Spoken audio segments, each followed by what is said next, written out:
Hey y'all, I'm back. Like I never left. So here's the thing.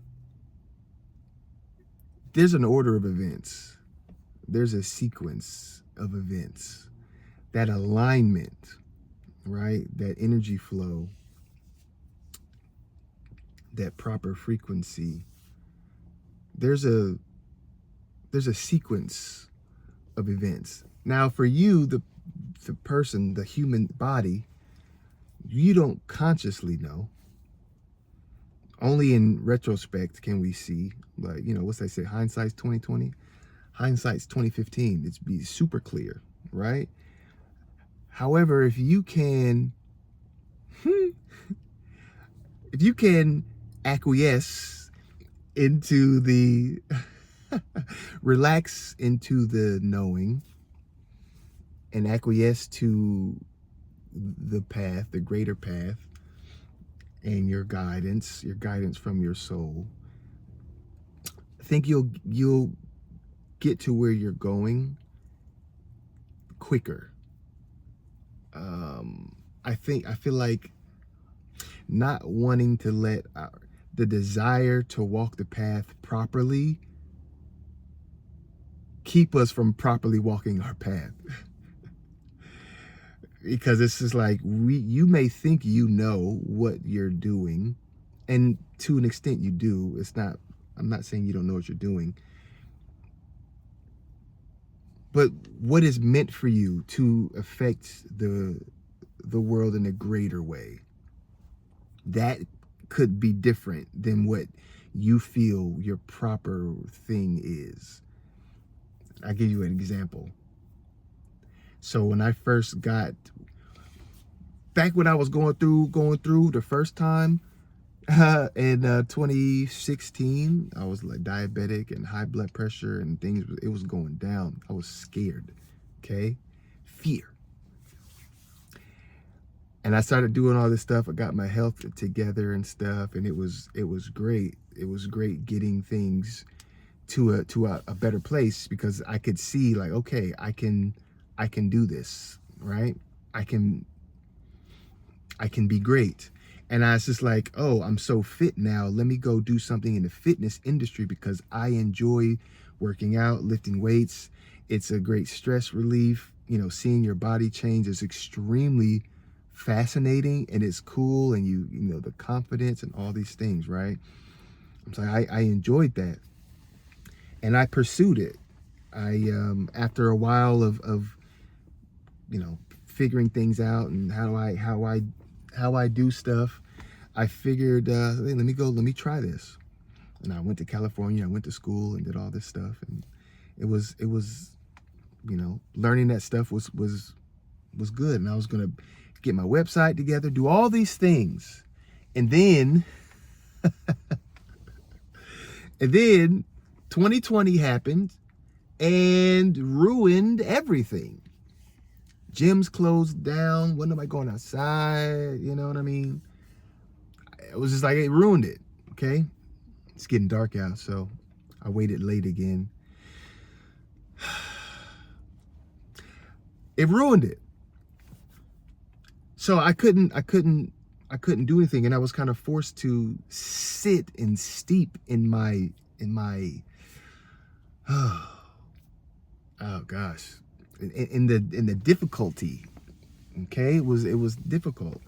So when I was sitting there and steeping, that's when my life started really falling apart. But my initial thought was to go and do something in that exercise realm. You know what I mean? I'm be a personal trainer, and I like that stuff. It's cool to help people in that way, and all that kind of stuff. But right before 2020, it was 2019, obviously, and I started learning about psychic stuff and energy and stuff, and all this kind of stuff. And I was just like, ooh, okay.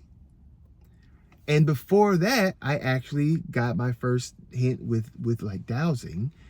It was actually that year prior, and that was just it was an introduction, right? And all the while, these things were happening, and I'm getting a taste, not knowing where it will lead. I'm getting a taste. I'm sampling. That's that sampler. What's that, Bennigan's sampler? I haven't been to Bennigan's in years or ever. Is that hibachi? Whatever. I was getting these samples of things, right? So I went all in on the fitness because it was measurable. I was seeing results. I was gaining muscle. I was, oh my gosh, some confidence.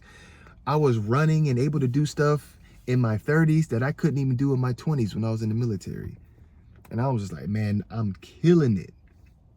Then 2020 happened, dropped a bombshell on me, and poof, it all went away. Very quickly, by the way. Extremely quickly, it went away. And I was, okay, at this point, I'm trying to figure it out now. I don't know what to do. And everything that I'm doing stuff, and it just slaps me back in the face. Like, no, that's not it.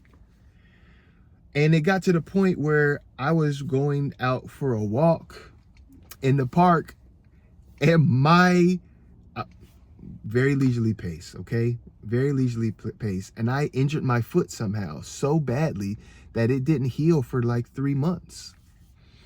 And the Spirit was just telling me to sit down, be still. And I was like, okay, I will. I listened. And it was that, because what was happening was I was getting intuitive hits that I wasn't hearing. I wasn't getting it. I kept thinking, like, oh, I want to do this. I want to do this. And oh, yeah. And putting all this energy. Meanwhile, while I'm expending the energy, it was fatiguing in a different way. It was fatiguing in that way where, or maybe you're not conscious of it, but if you're familiar, getting tired when you're doing something that you love, it's different from getting tired while doing something that you very much dislike. The fatigues aren't the same. It's like one drains just your energy and you'll sleep at night, and the other one drains your vitality, where you're just like, I'm just a zombie going through life. And when I was doing the fitness stuff, I didn't do it long enough to get to the point where I was that drained, but I could feel it. I was like, man, this is doing all this stuff, creating all this content, doing this, like, it's draining. And, it's draining. And it was a telltale sign early on, like, this ain't it. Right? This ain't it. So when I said, you're walking your path, the desire to walk the path properly, don't let it keep you from properly walking your path. There are times when stuff happens in your life to show you very clearly that what you're doing is not it. This ain't gonna work. I gotta put the light on a little bit. Oh, look, I'm like blue on this side. This ain't gonna work, fella. They just turned off. It's not gonna work. All right, forget it. It's not going to work, and you need to be aware of that when it happens. And then it's just like being okay with pivoting, because all that's happening is your guides, your soul is wanting to put you back to where it is that you're meant to be, to have that great impact. And this is why I feel as though people that have like the midlife crisis, it's not really a term you hear too much nowadays. Now you hear people more talking about like a quarter life crisis, which I'm just like, what y'all talking about, man? But I feel like the midlife crisis is simply, you have been doing something for so long that's not for you, and it's been wearing you down to the point where now you're experiencing a crisis. And it's just like, what's needed at this time is to get back on that path where things feel right and you can express yourself properly. You can move in that energy that's going to benefit you. It's not going to be something that wears you down. It's going to be something that uplifts you. It's like plugging your body into the wall charger. And it's like, this not only expending this energy, not only it doesn't drain me, but it charges me up.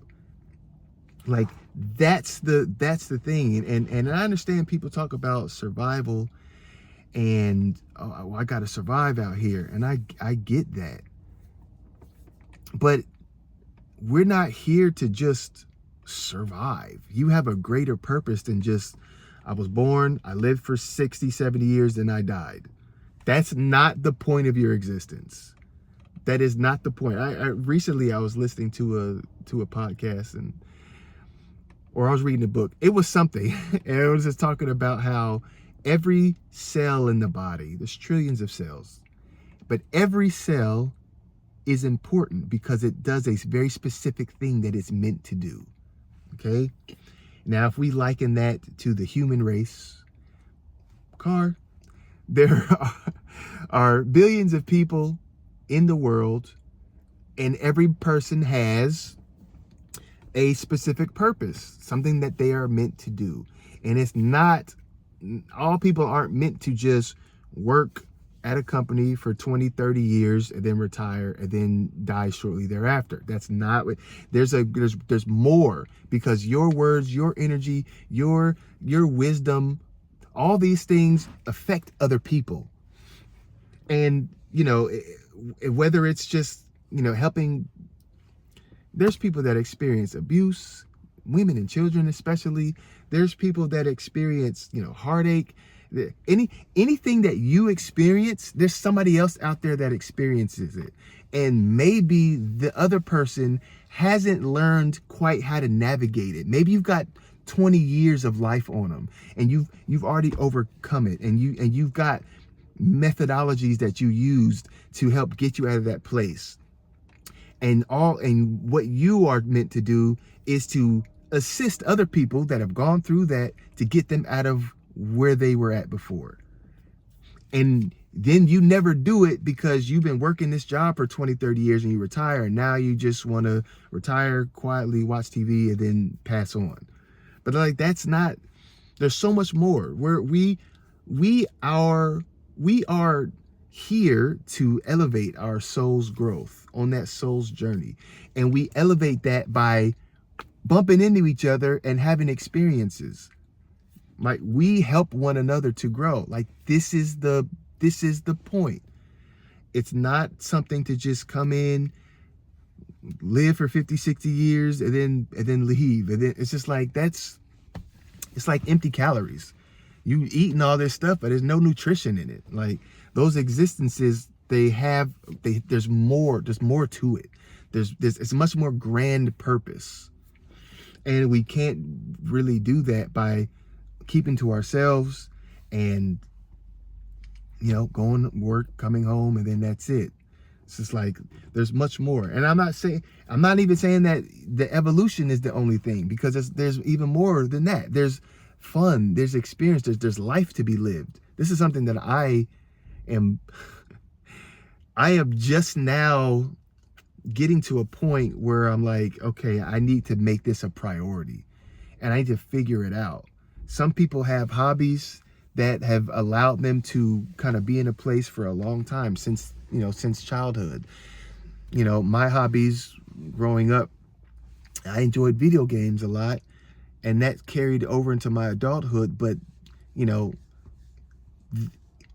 because it wasn't as multifaceted as I would want it to be, it's kind of being at a place now where it's not as interesting to me.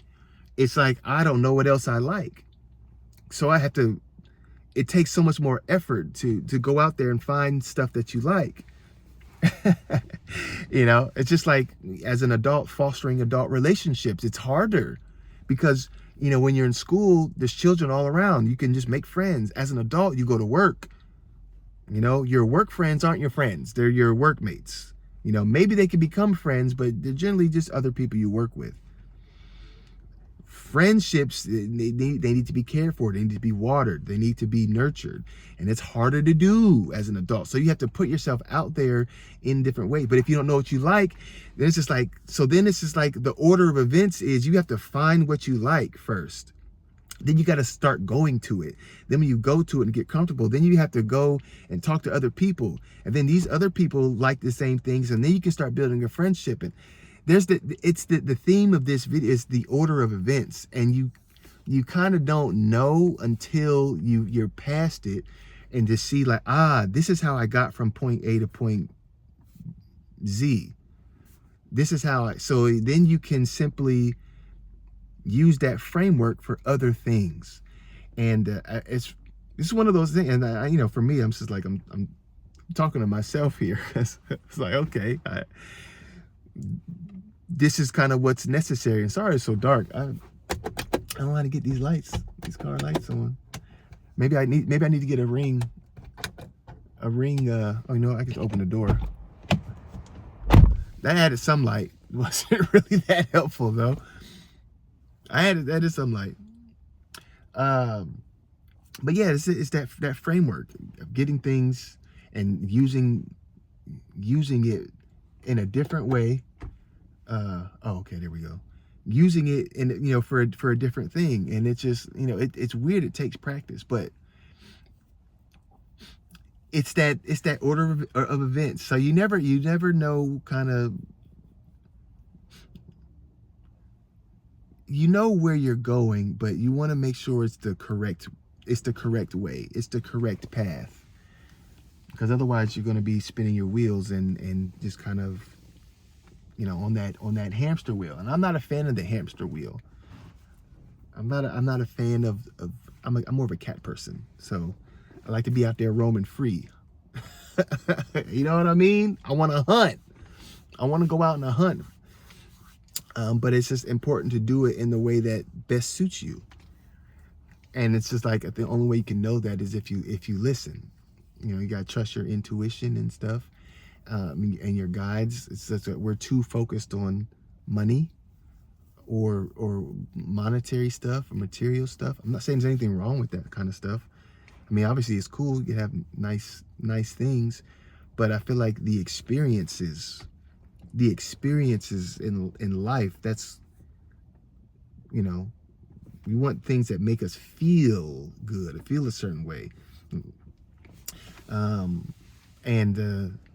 This kind of went off the rails from where I was originally intending it to be. I mean, not so much off the rails, but just like, that order of events. Like, things happen in a particular order, and although in the moment you feel like it's his failings is not working and whatever, but it is ultimately working, because and to circle back, because I did the personal training stuff and then immediately failed because 2020 hit and I couldn't do any of the thing I had planned, and then all my health issues started coming up again and all this stuff started happening again. The seeds that were planted from dowsing earlier, then the psychic stuff and all this stuff, it circled back, and I was just like, whoa, wait a minute, I really enjoy this. And I started learning about it, and now it's like, if that crash didn't happen, if that moment in 2020 didn't happen, and everything was I felt was wrested from my control, I'd still be doing it, and further away on the path that I'm really meant to be on. And it would have taken me that much longer to get to where I really needed to be. Maybe I wasn't on the right path to my 50s or 60s. And it's just like, so it's okay to be, things are feeling a little wonky, because I feel like, because once you figure out exactly what works for you, what's right for you, then it's like the passion can flow again. The energy can move again like it's supposed to. And it's just like that's what you want. You don't want to be stagnant just doing something you hate because you have to. You got to survive. There are ways to do things that you want, and have that greater impact. And I feel like if you're making that great impact, then eventually you'll be able to monetarily take care of yourself, to handle all the business that you need to do just as a human being. We got rent or mortgage or whatever. Shoot, some people do van life, live in a car and cut down on them bills, and then they can really do what they want, sacrificing the short term for the benefit in the long term, that sort of thing. So it's there's that, I feel like it's that thing of safety, but safety is the known. Joe Dispenza talks about that unknown. I know I referenced Joe Dispenza a few times. I like Joe Dispenza. The information is really neat. But it's that known. You got to move into the unknown. because everything exists in that unknown. You know, so it's like, okay, what I want is probably out there in the unknown. I just gotta be willing, brave enough, courageous enough to just go out there and start feeling around. You know, there's plenty of things that I've done that I failed in. I say failed, but that just didn't work. But by feeling around and seeing and testing and tasting and sampling, yes, 99% of things may be icky. But then there's that one thing that's just like, oh, this is it. Okay, that's what all the feeling around did. And it's just like, even this thing where I'm at now may not be the final thing, but I know it's a lot closer. I know I'm following the path. I know I'm following my path. I'm not spinning my wheels. You know, I'm not on a hamster wheel. I'm actually making measurable progress. And that's the cool thing. So, you never know. You never know until, you know, hindsight pulls up, and then maybe you can start creating a framework. But you got to go through some stuff, get that framework so you can know how you typically respond to things and how you can manipulate that energy for your benefit. And then I feel like you'll be able to start moving. So, and that's what I do. I'm manipulating the energy, and I feel like I'm, even being back here in Texas, is there was a reason. There was a reason for it. And I'm excited to see as things continue, because I got some things going on in my family, my personal life, that are just like, hey, this is dope. You know, but I came back to Texas. If I didn't come back to Texas, maybe it wouldn't have happened. It probably would not have. So I was led back for multiple reasons. So, but that's it, y'all. I got this, man. I waited so late. It's so dark. Look. It's so dark. But I'm gonna get on out of here. But thank you for watching. Thank you for listening, even in this poor lighting. But I'll be back tomorrow with another video. I'm gonna go live soon. I'm gonna go live. I promise. So I hope you join me. Anyway, that's it for today's chat. I'm Johnny Jupiter. And remember, there is no outro. Subscribe to the channel. But there is no outro. But subscribe though.